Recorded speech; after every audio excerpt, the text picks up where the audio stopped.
Hi, everybody. I'm Bill, and you're too kind, Dad. And I thought I'd start tonight with some true confessions. In addition to this being my first time ever at Nerd Night, this is also my first PowerPoint. And even that's sort of an exaggeration because I didn't make any of these slides. I didn't know how to. I'm slightly evolved past smoke signals, so that's sort of where I am in the chain. So I had a millennial come over to my house on Sunday and prepare all these slides for me. I think one of those is me. It's the guy in the hat. So when I click this button, I'm not sure what's going to come up from the deep recesses of this millennial's laptop, but I'm sure we'll be fine. The other true confession, I just thought I'd just put this out there, be vulnerable, and kind of be transparent. And I felt like I should tell you that for the better part of my adult life, I used to be a professional Christian. Thank you for not stampeding toward the exits. You know what that means, though, right? All those other Christians who annoyed you, they were amateurs. I got paid to annoy you as a professional Christian. Specifically, I was once a United Methodist pastor. Oh my God, I thought I recognized you. Anyhow, people would ask me, well, Bill, why in the world would you ever become a professional Christian? I mean, did you lose a bet? Or did you fall down some steps and wake up in a seminary? And I'd say, God, you know, all that fasting and celibacy, you could pass that shit up. But prior to that, I was actually a journalism person. I majored in journalism at the University of Texas. That's where they taught me how to write good. Thank you for getting that. And alongside being a professional Christian, I wrote for some community newspapers. I can assure you that covering city government in Round Rock could make a spy talk. And then I wrote for a website that covered University of Texas men's athletics because, as we all know, there's just not enough emphasis on football in the world today. And when I've said that in previous places, people go, see, I was right. You know. But it was in the midst of being a professional Christian / journalism person that I had this, and I wouldn't call it a midlife crisis as much as it was a midlife transformation when it just occurred to me one day, this eureka moment, that in my heart of hearts, sensing that something was still missing in careers that I actually enjoyed, that I really wasn't a preacher, and I really wasn't a reporter. I was a storyteller. And I would say it was more of a duh moment. Something I recognized in my rearview mirror. And I thought back on how when I was a little kid growing up, I used to, before I knew how to write, I would draw pictures on pieces of paper, and I would have my parents watch them, and I'd tell this story, and I still preferred that over PowerPoint. And then I would come home from elementary school, and I'd have my own show. You know, in my bedroom, and I'd act out all the parts, both the male and female parts. And my mother let me wear her negligees, much to my dad's, horror. But somebody had to be Barbara Streisand in that room, and it was me. So, but as I hit my 40s, I had that realization that I was a storyteller, and I just didn't know what to do with that. So I have a very short story of how I went from there to literally here. Now, Mike referenced earlier that stories sometimes don't always happen under the influence, but I've heard several interesting stories that begin with people stumbling around drunk in New Orleans. Only this isn't one of them. I was in New Orleans one night with my oldest friend, partner in crime. There I did it, Chris Oakland. Some of you may know him. And we would go to New Orleans once a year. And on this particular night, instead of going to the jazz clubs or the cocktail bars, we found ourselves in a vintage bookstore. And he walks up to me and hands me a book. And I spend the better part of that night reading. That begs the question now, what type of person goes to New Orleans and spends that night reading? Apparently the kind of person that gets asked to speak here, right? And he handed me this book, and I couldn't put it down. I was so, struck by the title of the book, Drinking with the Saints, subtitled The Sinner's Guide to a Holy Happy Hour. And I'd never put those words together, not even back when I was a professional Christian. Drinking, saints, sinner, holy happy hour. I loved it. Whatever was in this book, I knew I wanted to be a part of it. I didn't know what was in the book. So let me tell you, it is a cocktail guide. It is a cocktail guide based on an ancient Roman Catholic liturgical calendar. And there are cocktail recipes. Now, not every cocktail has alcohol in it, just my favorites. Okay, and I did not realize that every day of the year has a saint assigned to it. I did not grow up Catholic, but I did grow up drinking. So I like the book very, very much. I think it's because, frankly, my maternal grandparents were third generation German Americans, and they gave me beer with everything starting when I was 3 years old. I mean, you've never had a Hefeweizen until you've had it from a sippy cup, okay? And so I just had to buy this book, and I took it home, and I thought I had a great idea with what to do with it. Once a month, I would host a happy hour based upon whoever the saint was that day and whatever drink is associated with that saint. I had just moved into a new neighborhood. I didn't really know anybody there, so I thought I'd get to know the neighbors by having this happy hour, only it didn't quite evolve that way. Everything changed when I had a very bad day. And here's what I do when I have bad days, when I'm cranky and gripey and edgy. I order pizza, a pepperoni pizza with extra cheese on it, my comfort food. And on my cranky, gripey day, I drove to that Conant's Pizza that used to be on 29th, and I miss it so much. And I walked in there, and who do I see but Paul Normandin? Now, if you look that direction, you'll see Paul Normandin too. For the 2 or 3 of you who have never met Paul Normandin, there he is, and there he is. I had known Paul for, at that point, at least 10, 15 years, and I had not seen him in a long time. And we were just connecting at this pizza place, and I don't know how we segued, Paul, but I started talking about this book, Drinking with the Saints, and I told him about my idea for a happy hour, and Paul says, I have a different idea. What's that, Paul? How about in addition to the beverage, we have a story? What do you mean, Paul?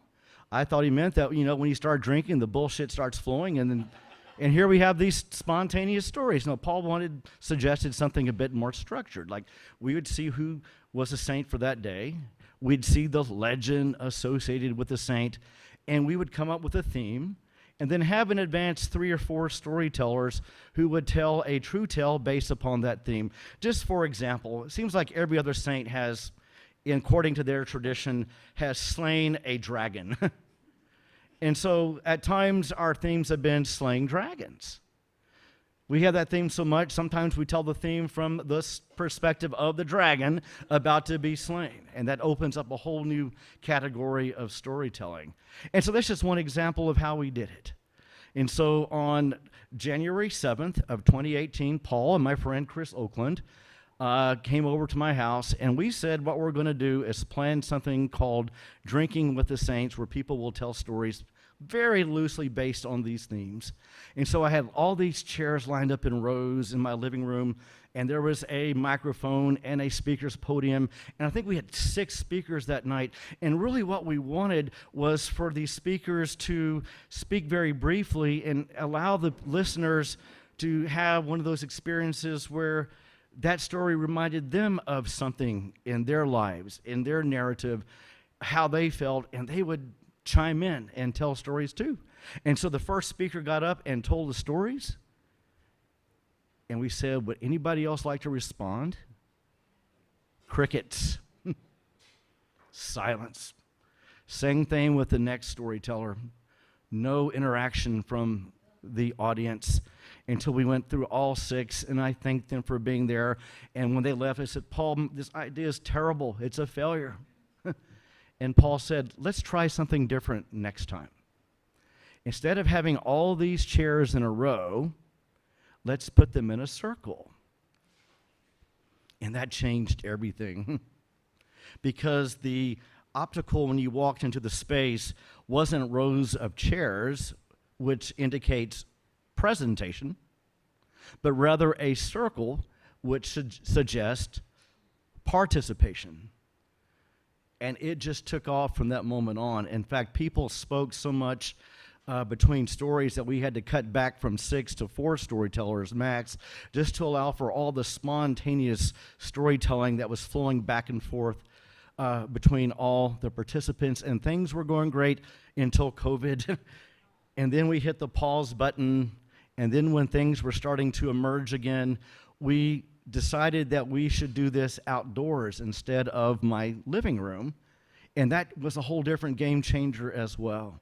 I have some covered space, and thank goodness this time of year there's mosquito misters and ceiling fans. And when we put this group in that space, it just took on a life of its own. Typically, it's 25 to 35 people. I think if everybody showed up at once, we'd have well over 200. And I'm often asked, well, what in the world do you do at Drinking with the Saints? I tell people it's neither the drinking nor the saints that brings them to this space. It's our need for each other and our common narratives and a place to share and to be heard. I was asked this past week, what is the most memorable story that you've heard at Drinking with the Saints? And there we are in the space there. And I told my friend that we have this approach to Drinking with the Saints, that whatever happens at Drinking with the Saints stays at Drinking with the Saints. Because a lot of times people will tell stories that they've never said out loud before. Stories that are very intimate and vulnerable, and we want to create a space for them that's supportive and safe. But I think I can mention this.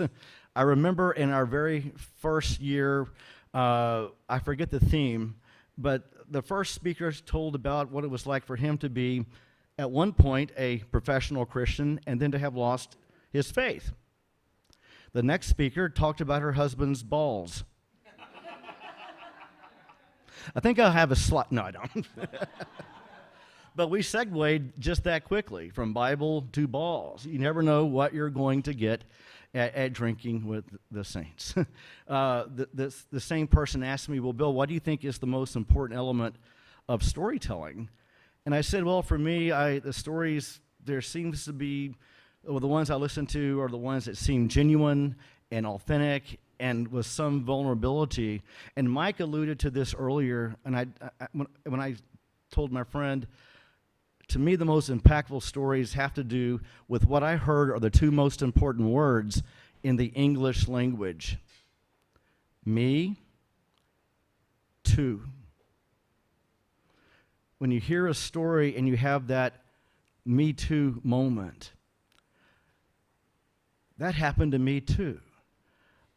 I know how that feels. I've been there. Even if it's a funny story. That's what the experience typically is every third Thursday when we gather for Drinking with the Saints.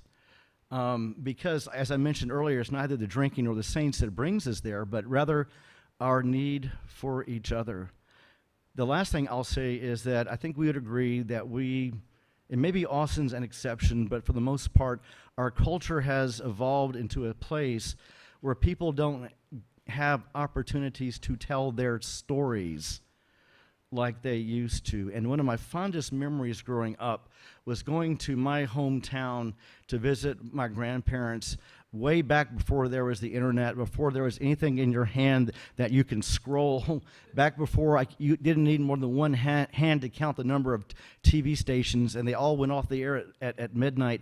And we would sit in the front yard with neighbors and tell stories all evening long. And then there's always those stories that we'd say, tell that one again, Grandpa, or tell that one again, Grandmother.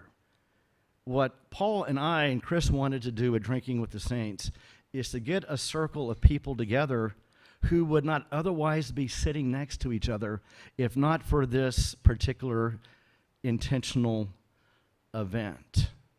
I love the diversity of it. The age range is 18 to 94. Most people do not self-identify as being part of any particular community of faith. I mean, every other one of us comes from the island of misfit toys, and the rest of us are on the waiting list. But it's just a wonderfully diverse group, and yet in the midst of that diversity, again, we have that me too moment. Wouldn't you agree that for the most part we define ourselves by our stories? And we get to know each other by the stories that we hear. If you don't tell your story, who will? The last thing I say about Drinking with the Saints is most of the stories that are told are not from the speakers. We ask them to speak for 7 or 8 minutes, and it's the back and forth between all those people who've had the Me Too moment. And for those of you who have asked, I want to tell a story, where do I begin? A lot of people come to Drinking with the Saints with that very same thought. And something in the stories that they hear, it dives into the recesses of their conscious, their memories, until that story just has to be told. And we would love to hear yours there at my place, 3219 Duval Street, Austin, Texas, every third Thursday, 7 p.m. There is no charge. There is no charge. It's almost like a church potluck. But people bring liquor and finger foods and very wonderfully fattening desserts too. So I'd be happy to receive questions.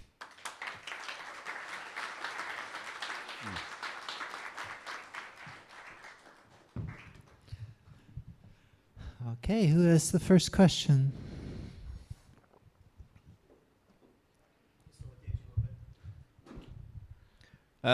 What is your favorite genre of story to hear or to tell? I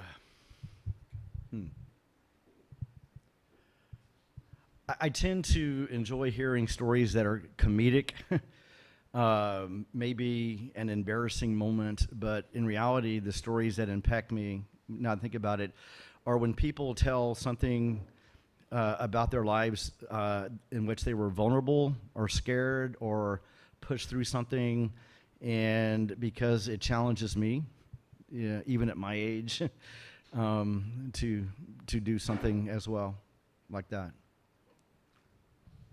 Great. Next question. So what are they still preparing cocktails at this? And if so, are there any recurring favorites that happen? Well, just a segue a bit, we do provide non-alcoholic beverages of all varieties. What I have found, what I try to do, what I've almost given up doing, is me trying to prepare the cocktail of the day, because I'm not a good bartender. And I find that I can make wine work with any saint, and most of our people just prefer a glass of wine, at Drinking with the Saints. But some of these cocktails are weird, and they're wonderfully weird. All right, I have a question for you to close. How often do you speak at your own show? Maybe twice a year. I'm one of the MCs, and I tell the story of the saint. And if something jogs a memory, I will share that. But I'm sort of tired of listening to me tell my stories to some extent. So it's I've almost gotten to the point where I love hosting, and I just want to sit back and hear other people's accounts, their narratives. All right, great. Oh, we have one more. So, yeah. Yeah. So it sounded like initially it started off where you're trying to get people to come and tell kind of fictional stories. Like, hey, here's a saint, here's the story of the saint, come and talk about that. And then later on it evolves, so it sounds like mostly people are just telling personalized stories. Do people still come and just like share their own fiction and stuff like No, that? they're all true stories. I hope. Okay. Yeah. I want to make. What I will do is spend no more than 3 or 4 minutes telling some background about a saint, and these stories are very comical. I mean, none of us would mistake. A lot of this stuff in this book is quote truth or history, but the theme about the saint's life is meant to allow people to tell a true story about, these are not fictions or movie plots. This is something that's happening with you or has happened.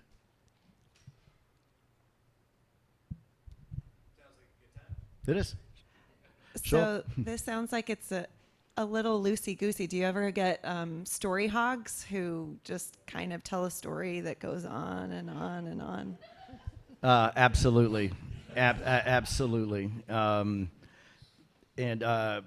Yes, not so much lately. Problem is Paul and I are too nice sometimes. But when somebody is reading from a laptop and is insisting this is the best thing he or she's ever written, and 30 minutes later, we find a way to kind of pull the plug. That hasn't happened lately. I think people know the drill now.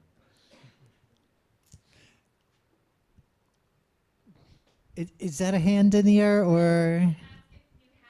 No, you have to say it in the mic Lord. so we get it on the Twitch.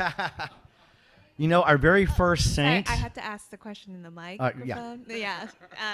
Sorry about that. Do you have a favorite saint? Our very first saint was Saint Sebastian, who is the only saint to ever have appeared on the cover of a gay magazine. In real life, he's probably some old octogenarian, but in all the paintings, this is the guy that was tied behind a tree and was pierced with arrows and survived it. So it's this wonderfully strapping, handsome, chiseled, young, viral, burning. Now you know why I left the Methodist Church, right?